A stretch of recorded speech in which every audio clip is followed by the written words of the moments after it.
daawwattoota TV Oromiyaa magaalaa Torontoo ashamaa harkifatu.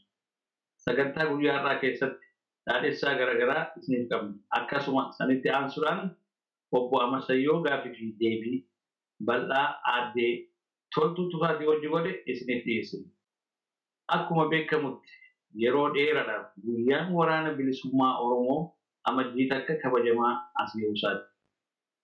Kanuma sababa godhachuudhaan konyaan mul'isa abbaa gadaa magaalaa Torontootti qophii bal'aa sirna guddaa qopheesseera. Inni kunis amajjii tokko bara 2014 waajjira hawaasaatti akka argamtan kabajaadhaan konyaan mul'isa abbaa gadaa isin affeera. Qophii kanarratti hoogganoota adda addaa karaa bilbilaatiin akkasuma hawwisoo nyaata fi dhugaatii akkasuma marii siyaasatis jira jechuudha. Akka irratti argamtan jechuudhaan konyaan mul'isa abbaa gadaa affeerraa isiniif dabarsa. Kanumatti aansuudhaan gaafa Diseembar 31 galgala isaa kan waggaa haaraa jechuudha paartii guddaan achuma naannoo waajjira hawaasaatti qophaa'ee jira. Qophii kanarratti akka argamtan koreen qindeessituudhaan isin gaafate.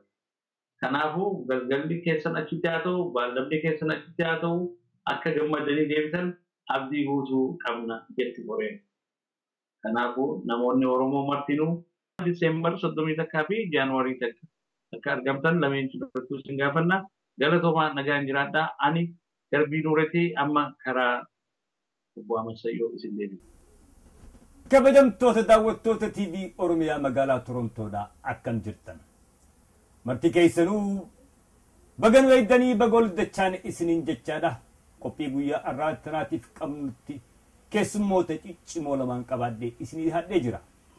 Keessummoonni kunis baay'een keessan ni beektanii yeroo ammaan tana keessatti kan hawaasa Oromoodha addunyaa hunda abdii guddoodhaan sossoosaa jiru. Abbaa aaddee Toltuu Tufaati. Inninis obbo Abdul Wahab Muhammad Tufaati. Obbo Abdul Wahab Muhammad Tufaa magaalaa Meelboorni jiraata. Hundi keessan akkuma beektanitti obbo Abdul Wahab aaddee Toltuu dhaltee guddiftee afaan Oromootii fi aadaa Oromootiin dagaagsitee arraan tana hawwiis fi abdii saba Oromoo taatee akka as baatu godhuu keetiif ciminaa fi jabina kutannoon ati irratti hidhattee afaan keetii fi aadaa kee barsiiftee arraan tana sabni Oromoo hundinuu galata guddaa qabda siin jenna. Galatoomi kan duraan dursee. Itti aansuudhaan mee obbo Abdul Wahab ifu duuba keessanitti ifa Awustiraaliyaa dheexan yeroo hagam tokko turtanii intala teessan aaddee Toltuu akkamiin cimina kana afaan Oromoo kana barsiisuu dandeessan xiqqoo nu ibsita. Duraan durseetiin TV Oromiyaa Kanadaa keessa Torontoo akka gaariitti galatooma shabaabaa warra kana hojjeteetiin kanaan dhaabateetiin jedhallee uummata kana daawwatanillee hunda isaaniitu hin galatoomfadha. Wanni gara tokkoon gabaabaa gara tokkoon jabaa wanni murachuu barbaachisa waa hundarratti namni yoo waan hojjetu irratti murateetiin jedhe waan san hin argata yoo murati yoo olii gad deddeemsitiin jedhee xiqqoo itti jabaata. Haa ta'u biyya Awustiraaliyaa kana yoo dhufeetiin jedhu nama faamilii biraatu wajjiniin faamilii biyyarraa akka biyyi jedhu sanillee jechuu hin dandeenye gisee sanitti hedduu jabaata. Haalli mangistuu Hayilamaariyaam yoo ennuu tokko barbaadaniitiin nama tokko barbaadan akka nama agar shatii jedhanii waan jedhamu akkas namaan jedhanii biyya gurgurtuutti nama biyya gurgurateetiin deemutti ergitanii nama waan jedhu san mul'isanii ijoolleen ennoo jette. Ammoo yoo rabbiin kuni bal'aa rahmanni isaa bal'aa akkuma biyya Awustiraaliyaa dhufeetiin jedhe 1984 Maayii gaafa 11 biyya Awustiraaliyaa kana seene. Achirraan seeneetiin jennaan faamilii tokko biratti nu buusanii cinaa sanitti bakkeen itti nu buusan faamilii Islaamaatitti dhiyaataa faamilii saniin akka gaariitti wal barree gizellee Ramadaana keessa akka gaarii kabajaniitiin anillee jaaladhee isaanillee nu jaalataniitiin jedhanii gabaabaatti biyyi isin mooyyuu biyya Turkiiti. dhaloonni isii warra Turkiiti afaan Ingiliziitiin wajjin haasa'aatiin hin turre akkasitti ol taaneetiin ilmoo irraa argadheetiin jennaani dhiifama gaafadhee barsiisuu danda'a waan kana jennaan barsiisiinaan jette maaliif barsiisiinaan kennate jennaani ani biyya abbaa isii deemtee ijoolleen kiyya achitti istiraanjaa yookiin immoo iyyuu orma ta'uun barbaadu nama walitti makamtee haa jiraattu barbaada jennaan galatoome jedheeni achirraa kaasettiniin odoo isiin afaan hin baratin of bira hin dhabne gizee tokkollee irraan fagaanne gizee hojiif biraa ba'u malee gizee biraa halkanillee ta'u guyyallee ta'u nama bira deemti akkanumatti odoo mana bira teessu haatillee hin barataa turte haadharraa isii qabuuni isillee na wajjin maxxanuuni akkasumatti afaan kiyya barsiiseetiniin jedha gabaabatti ijoollee yoo waggaa lamarraa haga waggaa afuriititti yoo nama wajjin jiraatte akkuma fedhan godhuu danda'an akkuma bishaan ardaa keessa jiruuti ollee gadi qaba garaan akkuma barbaade abbaan hojjeta jecha akkuma muka xiqqaate moonni xiqqaani garuma feeti jallisuu dandeessa ijoolleen gizee sanitti siniifattuu sin jibbituu hin hojjette san hojjetti kanaaf jecha akkasitti baratteetiin jettee isilleen anillee akkanatti dhaabadheetiin wanni kun akkana irratti hin cinne jechaa fi sittachi dabarseetiin hin jedhe alhamdulillah rabbiin galanna haa ga'u gabaabatti isinilleen homa beektu kan nama barsiisi jedheeni waggaa hedduu barsiisaatiin hin turte achuma irratti wanni kun hin ga'u jetteetiin waan amma isin argitan kana itti sufteetiin hin jette waan namarraa hafeetiin namni hundi fayyadu malee akkanatti tokko tokko nama barsiisuun kun hin ga'u jetteetiin waan akkanaatiin isinillee itti kaate isinilleen haa kaatu anillee haa ka'u yoo ummanni nama duuban jiraate akka keessanii kun yoo nama duuba hin jiraateen wanni godhan hin jiru yoo immoo kun nama duuba jiraatetiin hin jedhe wanni suni darajaa namaa baatee fiixa namaa baatee kanaafuyyuu isin ummanni akkana godhuun kun ummanni nu wajjin dhaabachuu kanarratti hedduu mirkaanetiin hin jedhe mirkaana kanaan bakka hunda bakkee danda'u dhaqellee asirrallee isinillee akkanatti dubbiseetiin hin jedhe ummata hundaan ummata Oromoo bakkuma jiru keessatti ummata Torontoo jiru kan Kanadaa jiru galatoomaa jedha. Bakka jirattiin Oromoon hundinuu haa galatoomu jedha kana dabarsuu malee wanni biraa maaliif fayyaa argadhaa jedha. Galatoomi obbo Abdul Wahaabi ummanni Oromoo irra guddaan irra si galatoomfachuu qabaahu. Wal galatoomfannaa garuu yeroo Awustiraaliyaa seentan bara 1984 san keessatti Oromoonni hagam takka turan naannoo isin jirtan san fayyadahi ati Oromoo duraa turtee haala san keessatti adde toltuu afaan Oromoo barsiifte. Oromoon dura jalqaba afachi qubatee wanuma eega qubadheetiin hin jettee wanni kun akka nama rakkisu argeetiin yoo gaafa biyya deemtee rakkanne jechaa barsiiseetiin hin jedhe achitti dhaabannee isiin bira dabarteetiin hin jette. Fayyadahi obbo Abdul Wahaabi si qullaa osoo hin tahin haati mana keetiitiisi haati adde toltuu dhalteesi si wajjin jabaattee intaltitee adde toltuun afaan Oromoo akka baratu hayyamuudhaafi si wajjin jabaachuusitiif isinis hawaasni Oromoodha galata guddaa qabaaf. Mee isin warra akka nama marxifatee arraan tana kabajaa guddaa galata guddaa qabu kanatti ummata Oromoo kan biyya alaa kana keessa baqatee jiruuf qubatee jiruuf Oromummaa fi afaan Oromoo fi aadaan Oromoo akka jabaattu gochuudhaaf dhaamsi dabarsitaniif jira ummata Oromoo bal'aa addunyaa biyya alaa jiru kanaaf. Dhaamsi dabarsuufis inni hedduu jira. Dhaamsi duraan durseetiin namni biyya Oromaa dhaqeetiin jedhe akkuma as durallee walgahii irratti dubbadheetiin jedhe waa sadii irraan hafu. Waa sadii keessaa waa tokko fudhata. Takka biyya san dhaqee biyya san fakkaatee akkuma dhadhaa ibidda bu'ee akkuma bishaan biyyee irra bu'ee achumaan keessa galitee biyyuma san fakkaata. Takka ammoo achirraa ka'eetiin fakkeenyaa fi akkuma biyya amma nu keessa jirru kana aburiijiin warra jedhamu gizee warra aslii kuna warra asliin ta'in ka biyya Oromaatii dhufeetiin jedha akka Afgaanistaanii achumaan dhufeetimaan liqinfameetiin hafe. Takka liqinfamuun hafnu yoo biyya Oromaadha. Talammataati yoo isolate namarra adda baaneetiin akka bineensatti jiraanna. Takka ammoo suni akka kam yoo jenne akka warra gajar kunoo ka warra Faransaa keessa jiranii Jarmaanii keessa jiranii ummanni kun haga raasti kophee malee deeman namarraa yoo fagaataniitiin hin jedha waan namallee fudhachuu dhabanii jedhan takka ammoo waan ufillee kennanii waan namallee waan ufillee namaa kennanii waan namallee gaarii irraa fudhachuu suni akkamii akka Yahudan afaan ufillee dhiifne aadaa ufillee dhiifne kan namaa gaariin fudhattee ta'u ufillee namaa kenniteetiin hin jedhu kana keessa ummanni Oromoo haafilatu kamtu caalaa sadiin kana keessa kanuma ani wanni dhaamtu moo yoo ijoollee hin barsiisa jette yoo nama hin barsiisa jette ijoollee xiqqeennarraa of biraa addaan hin fagaatin irraa hin fagaatin yoo irraa fagaatetin hin jette isii maaltu sirraa fudhata TV sirraa fudhata viidiyoo sirraa fudhata viidiyootu guddifata viidiyoon ormaa hin guddifatin atummaan guddifadhu jedhaan ijoollee ke Galatoomi dhaamsa cimaa haga hin qabne daangaa hin qabne hawaasa Oromoo biyya alaa maraaf dabarsitanii dhaamsi keessan kunis hawaasa Oromoo maraaf bira akka gahee fakkii akka tahu abdii guutuu qabna yeroo biraa kan walitti nutti obbo Abdul Wahab Muhammad Tufaadha galatoomi siin jenna daawwattoota keenya akkuma dhaggeeffattanitti kan ammaan dura odeeffannootti isin dhiheessaa turre obbo Abdul Wahab Muhammad Tufaati abbaa aadde Toltuu Tufaa jechaadha. Itti Sudan ammaan tana kan yeroo ammaa keessatti hawaasa Oromoo addunyaa kana sossoofte takkaafuu afaan Ingiliziitti the new Oromo sensation tajaanin aadde Toltuu Tufaati. Aadde Toltuu afaan tana afeerraa keenya ulfeessitee TV Oromiyaa magaalaa Torontoo irratti gaaffii sii qabnuuf deebisuudhaaf nu dhiyaachuu keetiif maqaa TV Oromiyaa magaalaa Torontootiin galatoomi siin jenna. Galatoo magaalaa Torontoo TV Oromiyaa.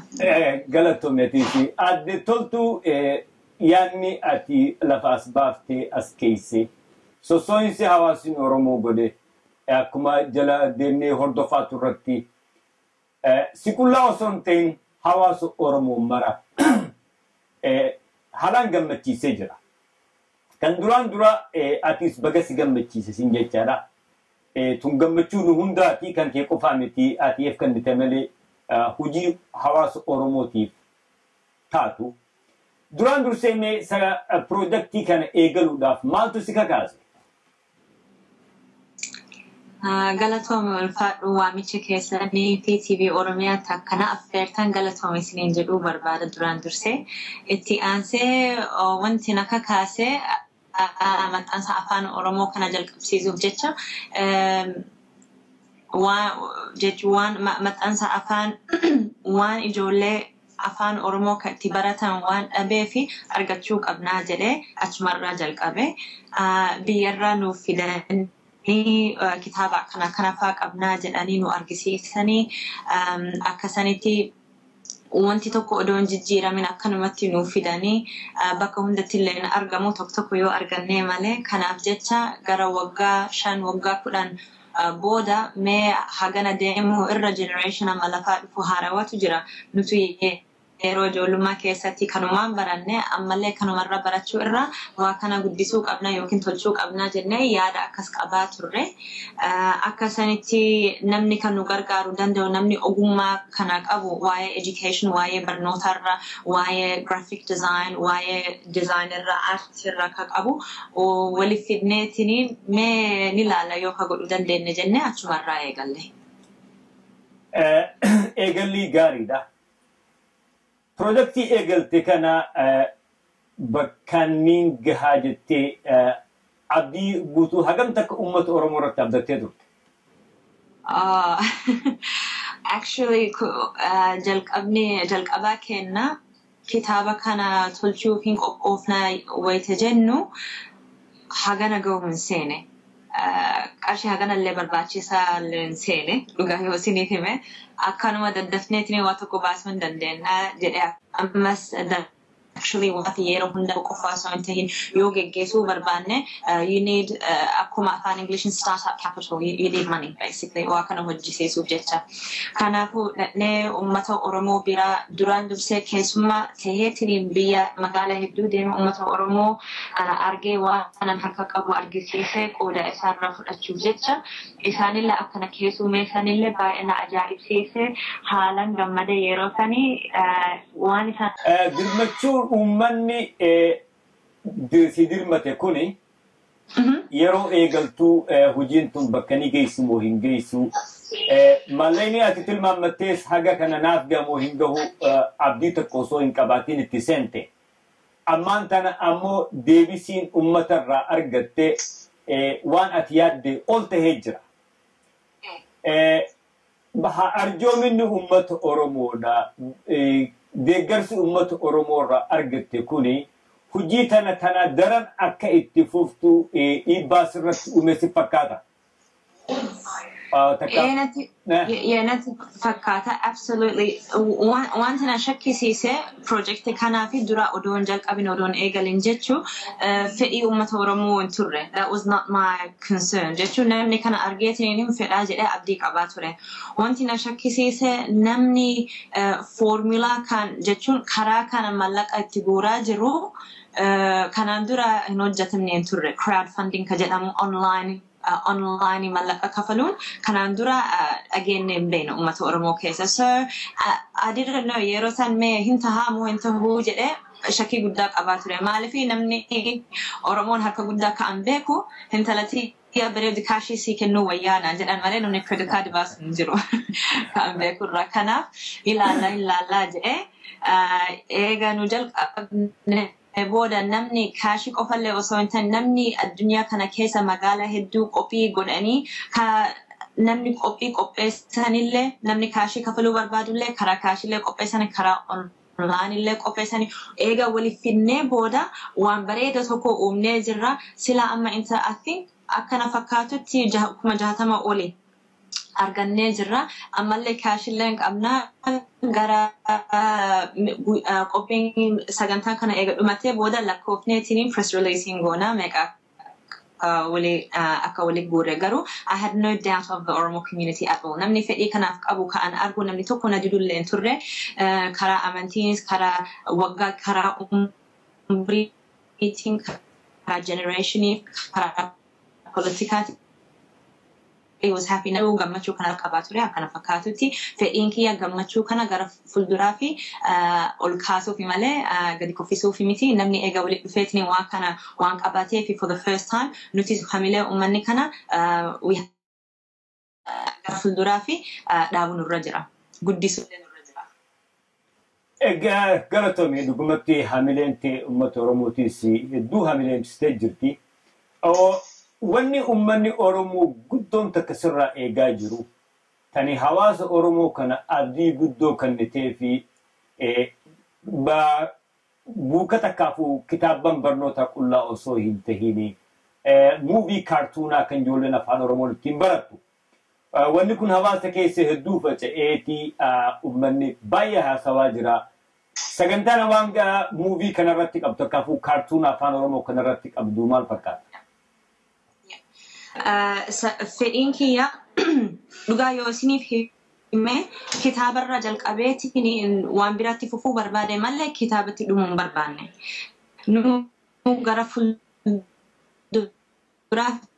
جيت وان وما هاروا تكنولوجيا كنا أما كمبيوتر قبني أم بيا كيسل لأما وقع بركود عندنا نمني توكوز بلا حركة قبان ترى ما بعرف سيلفوني قبان ترى أما يود أتبقى هندا تما قدو غابي قدا وفتنيتين غابي سنجل موبايل فون سيبا سنة أو آيفون قباسين جد أنا تيت so تكنولوجيا نما نمل جيرا جرا نوتيس كراسنين ديموك أبنا أكوما إسين جتن كرا كرتونا يوكين كارتون كاركتر وانا ما اسين اكا ارجاجرتو اكا Sesame Street اكا Dora يمكن استراليا كيسا The Wiggles High Five ون كنين اكا اورمو سو باسني بريده جدي يادي توري سلا يادكي اتشمر رجل قبو برباده غرو maybe نمني كان بيكو انا مله نمني اتين امنو جدي وان شكي في دورا وانتي دبني رجل قبني وانتي براتي حفوف نو جدي كنافو كتابو مر رجل قبني كتاب سن ايغا بونه بودا بروفيتي كان ارغد قرشي كان ارغد ديبي تنين كرا كرتونا كنا هجتشو برباده مال في نمني كرتونا كنا إيجا قتيني سات أجناني maybe نمني رفتون أولو جده كسوا ياده في كتاب الرانجل أبي قرو في إنكيا absolutely قرا كرتونا قرا software applications video games أفان ورموتين هجتشو rifachuu qofaa miti qophaa'uudhaafis isaan gargaaraa hin sodaatin meeqa barbaachisetti yaaddu. Yaa beekanii qophaa'uu qaba namni. Namni illee of qopheessuu qaba. Maaliif amma kartoona kana kan uummata jechuun warra qophii qopheessuu fi kartoona isaaf ergee jira. Kartoona sani uummata hunda sekondii 30 yookiin cina daqiiqaa arganii garuu cina daqiiqaa sani ji'a meeqa namarraa fudhata waan san hojjechuuf. Ji'a meeqa jechuun tattaafuun akka faaktirii keessa hojjetuu miti. Yaada amma waa tokko hojjettee sii deebisan lakki nuuf hin taane lakki waan biraa godhuu qabna. Sekondii 30 san baasuun jalqabuun nama dhiba garuu eega jalqabdee booda waan biraatti bal'isuu ni dandeetta. So kartoona kana bara dhufuu amma 50 olii waan arganneefi fedhiin kiyya kitaaba qofayyuu osoo hin ta'in xiqqoo kartoona kanallee yoo waa tokko yoo jalqabsiisuu dandeenye bareeda jedhee yaadee ture. So the extra money so qarshii amma haga interneetirra 60,000 jira. So doolaara 10,000 olii arganne jechuun. Amma 10,000 olii san caalallee ni arganne jechuun namni karaa baankillee itti naqaa jirani. Sana hunda waliin lakkoofneetiniin karaa kartoona kana yoo rabbi jedhe guyyaa 2 kaampeenii kana eega dhumatee booda viidiyoo tokkoon hin gadhiisa. Viidiyoo karoora jechuun kenna gara fuulduraa fi waan akka qabnu ji'a dhufuu keessa waggaa dhufuu keessa waggaa 2 dhufuu keessa waan nuti irra jirru ammumarraa ibsuuf yaada qabna. Sagantaa bareedduu lafa keesse uummanni Oromootis kan kana dhaggeeffate hojii ati hojjechaa jirtu tuni tan karoora yeroo dheeraa qabdu taatee mul'achaa jirti. Hawaasa Oromoo keessaaf ijoollota keenya kan biyya alaa keessatti jiru kana Oromummaa isaaniitii fi afaan isaaniitii akka itti jabaatanii abdii guutuu fi hamilee guutuu kannaa fi if duubat deebiin siin jenna uummanni Oromootis kan kana daawwattan sagantaan adda toltuudha. Karoorri adda toltuudha kan buukarratti xumuramu osoo hin ta'in kan yeroo dheeraa wal duraa wal faana itti fufuu ta'u. Arraantaa dhageessanii jirtanii adda toltuu dhugumatti arraantana abbaa keetiis kan si dhalee si guddisee afaan kana si barsiisee galata guddaa qaba jennaanii isaas dubbifnee jirra. Akka hiriidhaa tahee haadhatee argachuu hin dandeenye yeroo biraa haadhateetis akka iyyafannu abdii guutuu qabnaa. Asumaanuu uummanni Oromoo hundinuu obbo Abdulwahab Mahammad Tufaa abbaa toltuutii fi haadha isiidhaatiis galata guddaa galchuuf qabdan jenna. Adda toltuu atis galatoomii hojii ta'e itti fufii siin jechaadha. Uummanni Oromootis hundinuu si bira dhaabbanna jabaadhu siin jenna. Isinillee ulfaadha galatooma akka nu ol kaaftanii akka nu sochooftanillee ulfaadhu galatooma isiniin jedha. Galatoome. Daawwattoota keenya egaa kan dhaggeeffachaa turtan odeeffannoo adda toltuu Tufaatii fi akkasumatti abbaa isiidhaa obbo Abdulwahab Mahammad Tufaa waliin goone. Maayyii irratti osoo dhiifiin isaaniin nagatti hin jenne duratti dhaamsa tokkoon isinii dabarsuu fedha. Akkuma obbo Abdulwahab Mahammad Tufaa jeetti waan dhageessan. Arraan kana ilma guddisaniin aadaa ifii guddisuu fi dagaagsuudhaa fi afaan Oromoo ijoollee ishii barsiifachuun maal akka barbaachisu afaan isaarraa dhageessanii jirta. Ijoolleen arraan tana yeroo biyyoota alaa kana keessatti ilmaan Oromoodha. Kan haadhaa fi abbaan afaan Oromoo dubbachaadha. Ijoolleen isaanii afaan Oromoo hin dubbanne 1 fi 2 miti. Harka irra guddaadha yoon jee dhibbarraa harki 80 biyya alaa kana keessatti ijoolleen haadha abbaan Oromoo tanii mana keessatti haadha abbaan afaan Oromoo dubbatan kan ijoolleen afaan Oromoo hin dubbanne yoon jee kijiban fakkaatu. Arraan tana gurra keessan irra dhageessanii jirtan. Ijoollee itti dhihaatanii afaan ofii barsiifachuun, aadaa ofii barsiifachuun hagam takka kutannoodhaa fi jabina akka barbaachisu obbo Abdulwahab irraa dhageessanii jirtan. Obbo Abdulwahab odoo ilmi Oromoo tokko baqattummaadhaan biyya Awustiraaliyaa hin seenin sadarkaa duraatti nama seene. Yeroo san keessatti afaan isaarra dhageessanii akkamiin ijoollee isaa afaan Oromoo barsiifate. Kuni barnoota guddaa isinii tahee Oromoonni irra kana dhaggeeffatu hundi keessanuu Oromummaa afaan Oromootii fi aadaa Oromoo dagaagsuu bira dabarsitanii hujii arraan tan adda toltuun eegalte tana kan fuuldura dhuftus itti fufuudhaan akkuma haga ammaa jabaattanii bira dhaabbattanitti fuulduraafis akka bira dhaabbattan abdii guutuu fi dhaamsa guddaa isin bira kaayyannaa. Waan dhaggeeffattanii fi nu daawwattaniif galatoomaa jechaadha akkan isin dhaammatu obbo Ahmad Sayyooti akkasumatti qindeessaa fi qopheessaan qophii teenyaa obbo Tumsaa yookiin Aadam Umarii obbo Aadam Umaris galatoomi isin jechaadha qophii dhuftutti haga ol dachaa nutti nagaatti isiniin jenna.